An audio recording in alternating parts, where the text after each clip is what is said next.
है।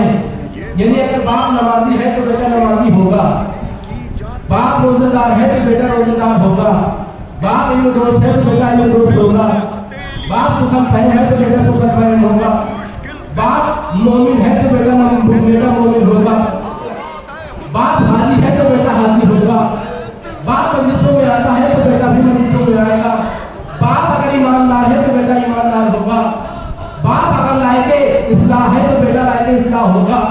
आप इसी के बरक्स आ जाइए, अगर बाप मुनाफिक हो तो बेटा मुनाफिक होगा, अगर बाप शराबी हो तो बेटा शराबी होगा, अगर बाप में कोई खराबी है तो बेटे में खराबी होगी, बेटे में खराबी होगी, और अगर बाप सही है तो बेटा भी सही होगा, और अगर बाप बहादुर है तो बेटा भी बहादुर होगा।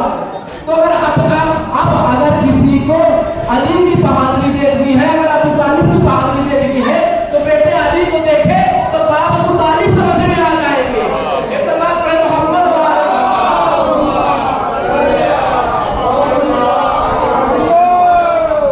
बाप अबू तालिब समझ में आ जाएंगे।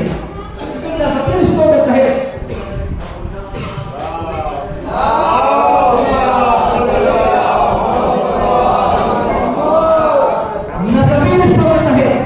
जो मीरास मिलती है वो बेटे से बाप को नहीं मिलती, बाप से बेटे को मिलती है।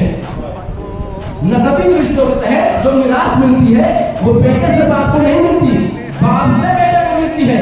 अब अली की शुजाअत देखिए और पता लगाइए शुजाअत आई कहां से, अली की सखावत देखिए और ये पता लगाइए कि सखावत आई कहां से। पता ये चला कि बाप भी बहादुर था, बाप भी सही था। ये बात अलग है कि उसे कोई खैबर का धन न हो, कोई मरहबा अंतर न हो, वरना बाजुओं में इतना जोर था, उंगलियों में इतनी जान थी। मैं जुमला कहना चाह रहा हूं, जुमला समाप्त करवाइएगा। तलवार चलाने के बाद जिसकी धमक सीनों में रहे उसे अली कहते हैं।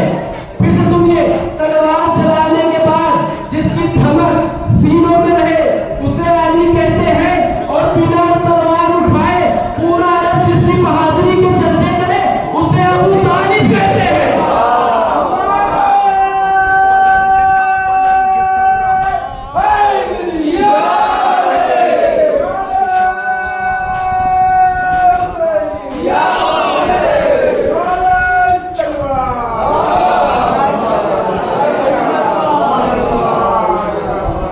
यानी बाप बहादुर था, बाप सफी था।